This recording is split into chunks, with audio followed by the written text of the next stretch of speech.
and then the wig And then the wig is not even helping because you don't feel like, okay, once you can carry your wig, you can just do one cornrows on that and just leave it for months. Oh, so this, no, that's your shade at me. No, that's my shade. So all of this kind of contributes to these factors that will cause radiation. A lot of things. So the products you use could also cause hair to break. So, we're talking about protective hairstyles are often recommended for natural hair. You know, how can people enjoy these styles without causing damage to their hairline or scalp? Because, like, I mean, you said something about, you know, tight hair and everything. So I understand that when next you're trying to, you know, treat your hair, you have to make sure you tell the person to make it a little bit loose so that it's not too tight. But how can natural hair people now enjoy hairstyles that, you know, relaxed hair people do? Because I don't think you guys can put it in. It is not the same thing. I actually did ponytail one time. Okay. But however, the difference is I had to take it out in 3 days. Okay. So the issue of protective hairstyles, people are really taking it overboard and it's really not cool. I already mentioned how you actually put your protective hairstyle for too long. You shouldn't go beyond 3 weeks. Okay. It shouldn't be too tight. It shouldn't pull your hair. It shouldn't put too much pressure on your head. So protective hairstyles could also be the scalp that you use on your hair, maybe for a week. Most of the time you could see me on scalp. I'm trying to protect my hair from dust, from this environmental, from the sun even. The same way you protect your skin from sun. Same way you should protect your hair. Dust, okay. and other factors. Now that's one thing people don't really pay much attention to because when it comes to hair, people don't. I mean, they just shower and pour it out there and go out and go out. But you know, it's a good thing now because I'm also learning myself the very first time. Like, you're actually supposed to protect your hair from the sun. And let me tell you a secret. Tell me.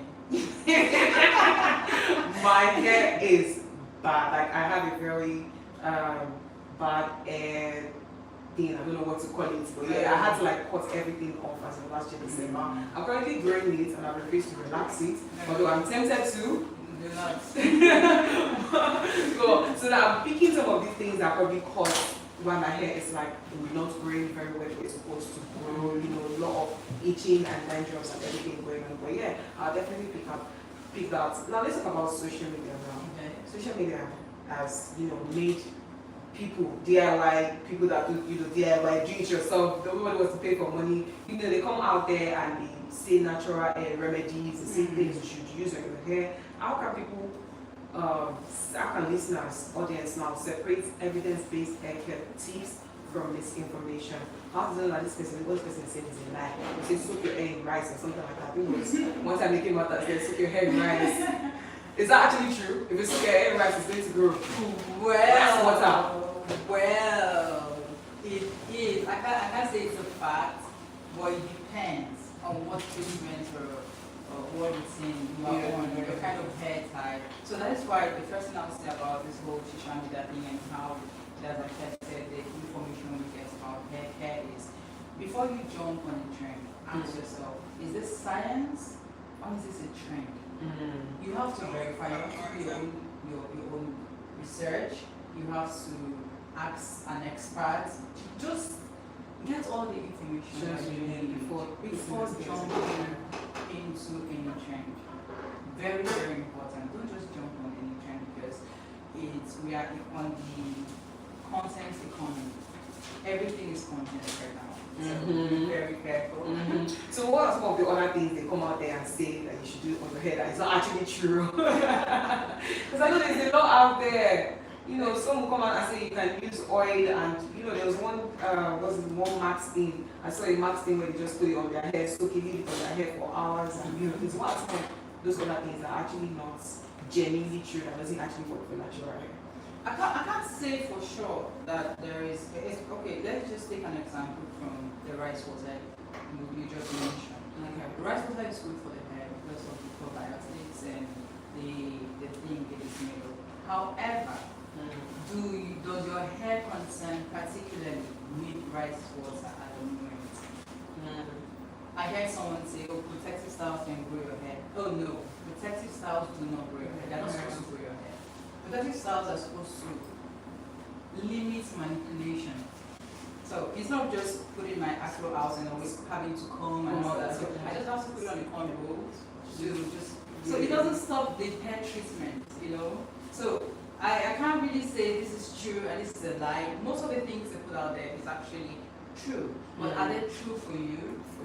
The causes and the effects that your particular hair needs, or your particular hair has, does it really resonate with you and what your hair needs at that point? So I think that's the most important thing. Get the basics right and you would understand what to jump on and what not to jump on. Now that takes me to my next question. Is there a one-size-fits-all routine for natural hair, or should hair care be tailored to different hair textures and individual needs? Definitely not. Hair care is not one size fits all. Absolutely not. Because we have different hairs, density, porosity, texture, lifestyle. So it is the easiest or the most effective routine for an individual is something that is really simple, that's tailored to your particular hair concern and your lifestyle. So I think that's just the easiest way to put it. There is no one size fits all. What your hair needs Is different from what someone else Same needs. thing. So it comes in terms of like products. The products I use can be different from the products you use. Yes, in a way. Now, we can use the same product, but different ways. That's where the routine structure comes in. So we have, okay, so we both buy the same product, but the routine has to be suited for our hair concerns. And so these things are technical. That is why you have to really be sure of the brand. You don't just go to a brand because you sell hair products and just assume, oh, automatically this product is. You need to really stick to brands that make you understand that your hair type should be tailored to the routine and the structure that should support this journey. Now we spoke about relaxer, and everything. So do you is relaxing your hair a healthy thing? No, it is not. Bam. She said it. She has said it. It is not. It is not. It is not. I can't say this for a fact, but one time I read that relaxers could cause cancer, skin cancer. It just makes sense because for something to break down the natural structure of your hair, it's just like let's compare that to bleaching. You're that skin person, that's true. exactly, and then you're trying to change your natural skin tone with the chemical. Do you know what it takes to break down so much and So many chemical and let's processes. think about your skin because the relaxer goes on your skin and your hair follicles are open. So what does it do? How does it penetrate? And when it penetrates your follicles in your skin, what effects does it have? So I think people should be more concerned and very worried about this whole relaxer thing and consider. But do you think there should be like what's it how do I put it now? There should be times where you, or is it limited times where you relax your hair a month? For those relaxing their hair. I know we're not here just relaxing, but I'm just trying to get some tips. So do you think it should be like, okay, relax your hair once a month, twice a month? Okay, so do you think like there's a time you should dish your skin maybe for an operation? No, I don't think so. Yeah, we'll leave that by this side. So let's talk about tinting now. For those that tint their natural hair, because I've seen a lot of beautiful natural hairs that actually are tinted and everything. What do you think of that? Okay, so that's a very important question because you know why? I'm actually considering tinting my hair. Okay. Yeah, because I want to try something new. However, it is important to consider the kind of dye you use in your hair because dyes are also chemicals. They can be very sensitive to the hair. But I think I saw this particular brand that came up with a temporary dye that doesn't have too much effect on the hair. So it depends on the kind of your procedure and the kind of dye and the things you put on your hair. So, but overall, dyeing your hair, you should think twice about that. Absolutely think twice about that. So what role does regular trimming play in maintaining healthy natural hair, and how often should it be done? Because I know I see people sometimes trim their hair and they advise you have to trim your hair to, why is it important to trim your hair, and how often should it be done? Okay, so you know the tips of your hair is like the oldest part of your hair. So it gets weaker and weaker as it goes. So you don't want to, it's more like if you're holding my hands and we're trying to grow together and I'm weak. So the weak part will always affect, so I had to use that example. Yes. The weak part has to be kind of cut off depending on your kind of hair type and the condition of your hair. So I would say between 3 to 6 months every time. Trim your hair at least 1 to 2 inches so that the weak part doesn't break off with the other parts of the hair. So I think that's nothing special. That makes sense because I actually never thought of that. I'm just thinking about it. Yeah. I've never trimmed my hair before, and that's because I really do not believe in like trimming off your hair. Because I feel like, at the end of the day, it's your hair. Why are you trimming it off? You know what I'm saying? I mean, it's not a big deal. Well, I mean, it's good to know now. I hope our audience are listening at home. Trim your hair between 3 to 6 months, 1 to 2 inches at least. Trim it Half off. inches still does the magic. Okay, you heard that. So let's talk about how parents can establish healthy natural hair habits for children from an early age while boosting their confidence in natural appearances. Okay, so I wish my mom was listening to this because she's one person that made me really fall in love with my natural hair.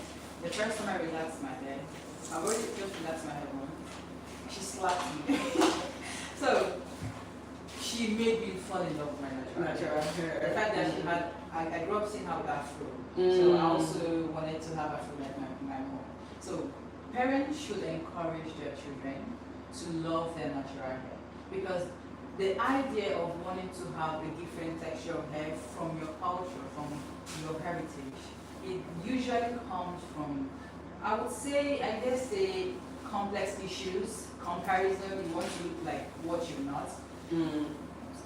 That's okay to say. So if parents would actually talk to their children, their daughters about hair, and make them feel very comfortable, very confident, try very clean food and very nice styles, engage them in hair care. The same way you engage your children in the kitchen, teaching them household stuff and all that. So engage them in hair care and let them embrace their natural hair care. In the long run, they learn to, it goes beyond just the hair, they learn to love the other parts of themselves Naturally, yes. Emphasis on other part of themselves because once you love your hair naturally, there's more probability that you're going to love like every other part of yourself naturally. Exactly. I think it flows. That makes sense. Yeah, it does. Because some people grow up with their, like for me, my mom doesn't have natural hair. So I never really put natural hair because all my I have just one sister and she also doesn't have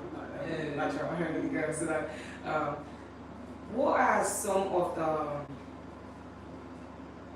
like let's say now for instance, people say there are some people that actually make their hair every week.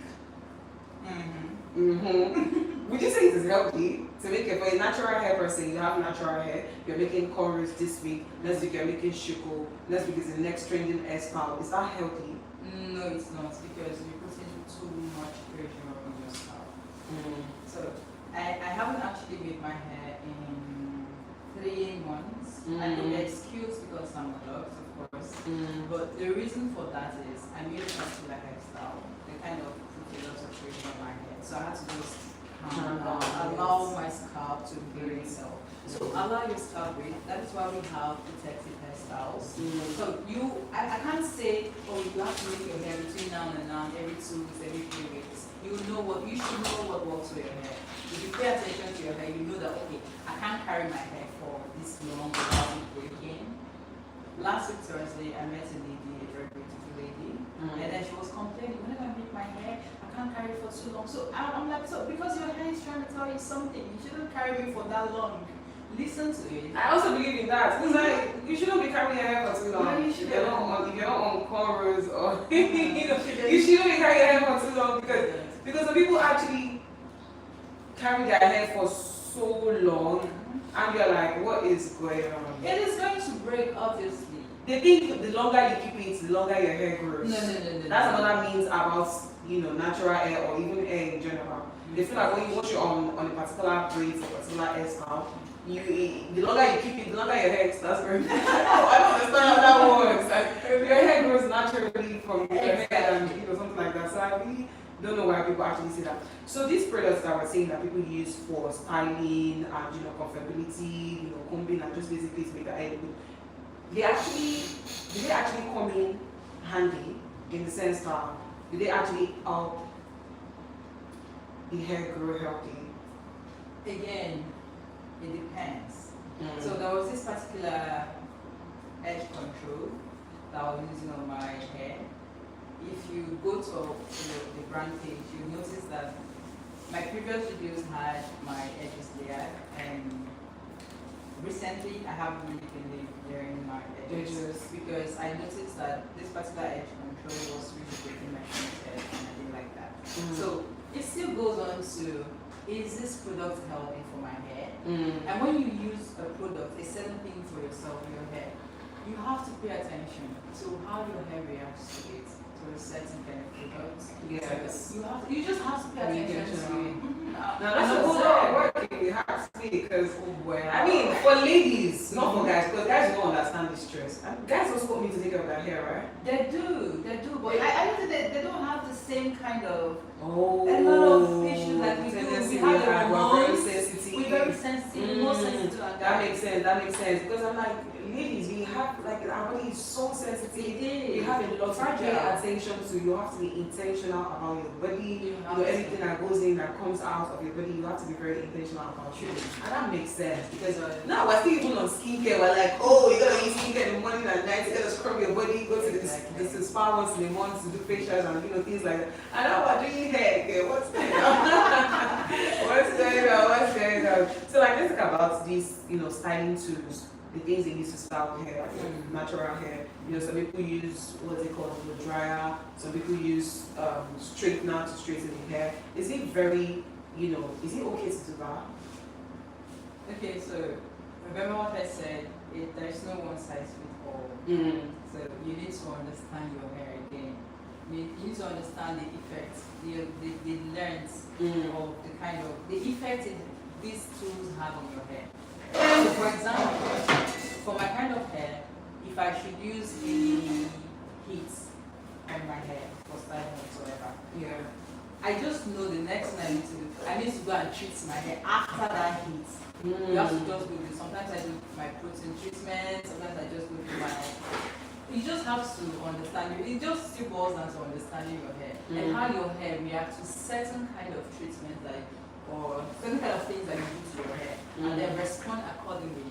You have to respond fast, understand it, because hair, it feels like it's even worse than skin. It feels like it's worse than, it's like there's no turning back from it. Once it gets damaged, you have to put in a lot of treatment, a lot of process, a lot of efforts into it for it to actually go back. Now that takes me to my next question. For those relaxed hair that want to go back into natural hair, what are some of the challenges they're going to face, and how can they actually, make this come true?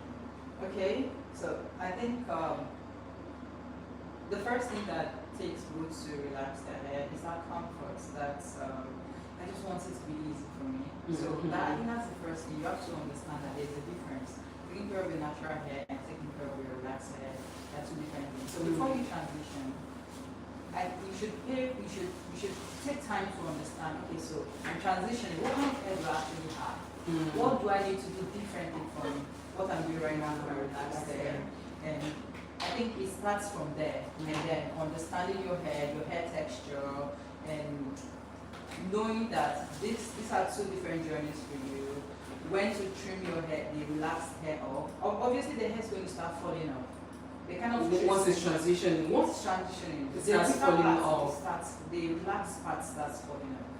So exactly. So you need to that's a challenge you have to be expecting. But like, does it take a long time? Is it a lot of shedding? It depends. It depends. It depends. I keep hammering on understanding. Yes, because I totally understand that, because looking at even for weeks I'm there, there are different textures, different densities, different grams, different. There's coily, there's bouncy, there's pixie. So you don't treat all the kind of hair Yes, is same, same right? way, yes, So they're just yes. different. That makes perfect sense. Yeah. So how could they transition from natural from relaxed hair to natural hair, like products they're gonna use? Okay. Do they need to go to like a professional, or what do they call it now, an expert, to actually put them through? And does it take long? No, it doesn't take long. It doesn't take So long. you just have to leave your hair like that for like Just 6 months, 4 months, and it should be good. No, not 6 months, 4 months, but because remember, once the hair up starts coming off, if you pull off the ones down, the other ones are coming up. So I would say, once you want to transition, you could start with a big chop. Are you ready for a big chop? So start with a big chop. Chop off your hair. I like a big Fast chop. up. Yeah, exactly. So that is the best way to transition. Just start with a big chop. But in case you're not ready to use that length, you can start trimming them slowly, paying very close attention to the undergrowth and how the other one is affecting each one. And then start researching. The first thing you do, understand your real hair texture, your density and everything, and then start treating that hair underneath. That makes sense. Now let's talk about shedding. We're still on it. Okay. Because a natural hair tends to shed a lot. Yes. Now how do you differentiate when your hair is shedding normally and when it's shedding excessively? Okay. So normally is we all lose hair. Yes. Every day I wake up in my room and I see some kind of Strands of strands hair. of tiny hair. So I understand that once the strand goes beyond a certain kind of percentage, or it is too much, and then you don't panic. So you just okay. So why is my hair open? So like last week, I was really busy. I didn't really have the time to use my scalp before bedtime and all that. So I had a lot of shedding excessively. So what I did, okay, so what is going on? And of course, I've not been sleeping with my scalp, my hair is stressed, and then when I'm walking, I'm kind of picking my hair because you know that you do. Yeah, I'm just. I do that a lot. I think it was just me. I think it was just me. Like I do that a lot. Like I wake up, like I'm on bed and like I'm just doing it, and then by the time I stand up, it's like all over the place. Exactly. And it's so like I don't know if it's just a habit. Yes, it's a bad habit. I've tried so hard to stop it. I tried to even cut my hair off totally. I went to bow because of it. It started growing again, and I thought, okay, this time I've cut my hair for like 2 months now. So by the time it starts growing, I've forgotten that habit. But guess what? I'm still right my hair a lot. You're not. I'm still right. However, that's just one part of it. That's just the natural way. The ones you can control, and then the ones you cannot control, and your hair is breaking excessively. You need to start asking some certain questions. Is my hair dry? Is my scalp okay? Is it well moisturized? What's happening? And then if it goes overboard and you've answered all these questions, you check, oh, I'm actually washing my hair correctly. I have a very good routine that works for me. My hair is well moisturized. My scalp is okay. But my hair is still breaking. You need to seek medical attention because our health reflects on our hair. Yes. So once you start noticing so much of this breakage, you need to seek an expert. Yeah. So you said something about people putting on wigs and everything. That shade was for me. Now let's get back to that shade. Okay. So what's your take on the use of wigs, extensions, weaves, and everything? Like, what should people try to reduce how often they put on these things and use these things like attachments and everything? No, I don't think people should reduce the way they use their wigs. If anything, I think that the wig is just a perfect way of protecting your hair. So I'm safe. No, not exactly. Okay. However, the problem is over dependence on this wig. Now make sure that forget to know your hair underneath. So that is where the problem is. So whatever you're doing is just an add-on. Don't ignore your natural hair in whatever you're doing. Don't ignore your natural hair. Whether you're using extensions, you're using wigs, whatever you're using, don't ignore your natural hair. Understand how your hair is reacting to these things and allow your hair breathe. You can't keep on covering. Yeah, open your hair up, stay with that wigs once in a while, allow it to breathe. Your hair needs it. I mean, at the end of the day, for those that wear wig and themselves, I'm here defending y'all. I'm defending everybody that puts on wigs. I'm here on behalf of everyone putting on wigs. Okay. You know, we wear these wigs because it's easier to go to work and then come back with fully off. Sure. So I think for us, it's understandable that we still even let it breathe because we're trying to, okay, I don't want something disturbing me, something too much. So when I go out, I'm stepping out, I put it on. When I get back, I remove it. But for those that do this extension thing, these braids, yes, this braids thing now, those are the ones that shape is for. Because sometimes they don't let their hair actually breathe. You know, so people carry their braids for a long time. And for someone with a natural hair, I really do not expect you to take your braids for a long time because you're going to take it off. And now, I want to ask you a personal question. Okay. If there was one thing you could change about your natural hair, what would it be? If you had asked this question like 5 years ago, I would say I would want my hair to be fuller, to have a set. That comparison syndrome. I will start mentioning, like referring to another person's hair. Hair. I love my sister's hair. It's so full and Same so here, long. same here. But the kind of awareness I have about your hair, I now understand my hair. It's You not, accepted it. I've accepted it. So there's absolutely nothing I'm I'm going gonna to take do it about away. my hair. Okay, that's nice.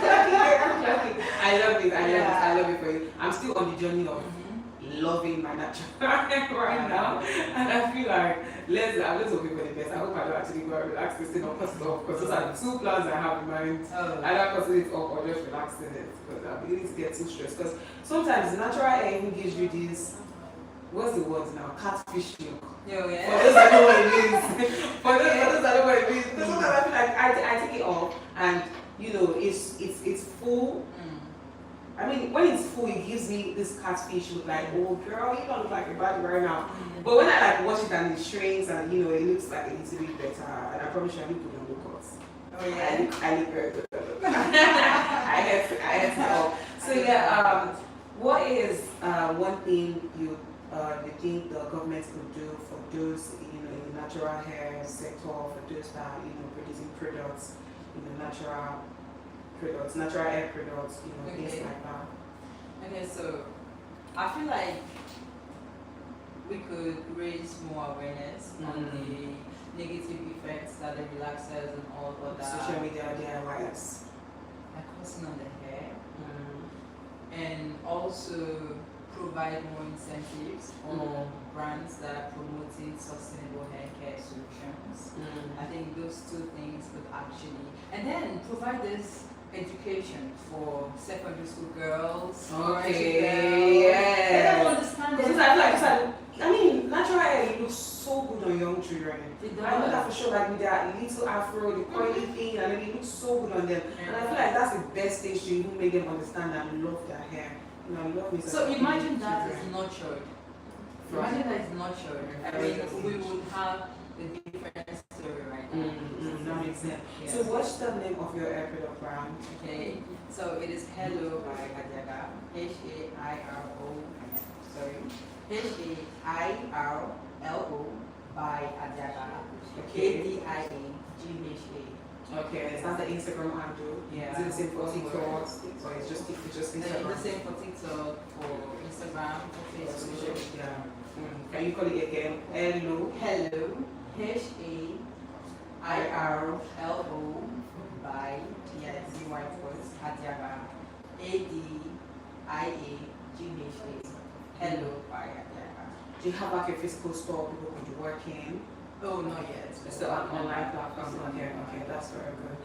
Do you have a number they could reach out to for those that rather reach out to you on WhatsApp? Yes, of course we have a Yes, number. yes. We have a number. Let me get the number. It's been a wonderful session this morning. Yes, of course. So the number is, you can reach us on WhatsApp, 0811 34 86 532. I repeat, 0811 348 6532. And we also have a webinar coming up. Okay. Yes. It is the Guided Hair Recovery Masterclass, where we'll be having deeper conversations on everything that we talked about here.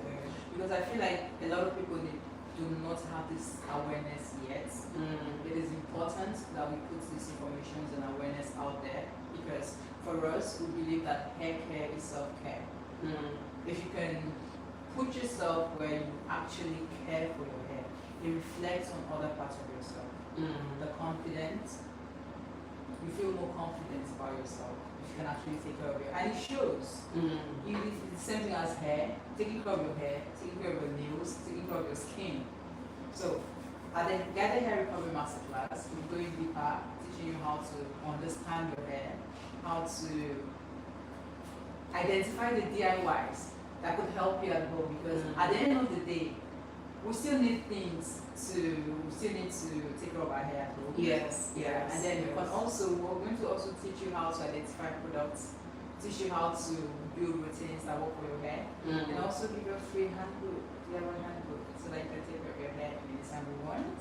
Amazing. I should be there because You I need lectures myself. Now, if you're wondering why your hair has been, having a lot of breakages, you've been, itching and dandruff and everything, now is the perfect opportunity for you to go find out. So make sure you dial that line. Anyways, thank you very much, Equal Essence. Did I get the name right? Yes. That's a very unique name. And thank you for sharing your valuable insights on this importance of LD natural hair care and the role of intentional self-care in achieving a very good hair health. Today's discussion has highlighted that building LD hair starts from the root, with proper scalp care, consistent routines, balanced nutrition, informed product choices, and patience. It has also reinforced the importance of embracing natural beauty, challenging common misconceptions, and supporting sustainable practices that promote healthier lifestyles and stronger local businesses.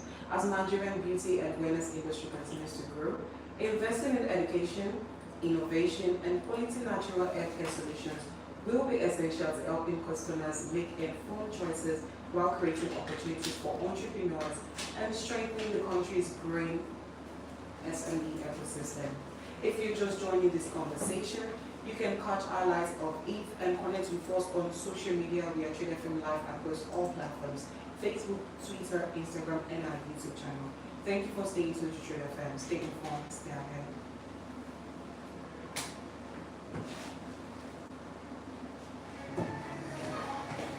Yeah! So when do I get my hair? Because I actually did it though. I mean the process of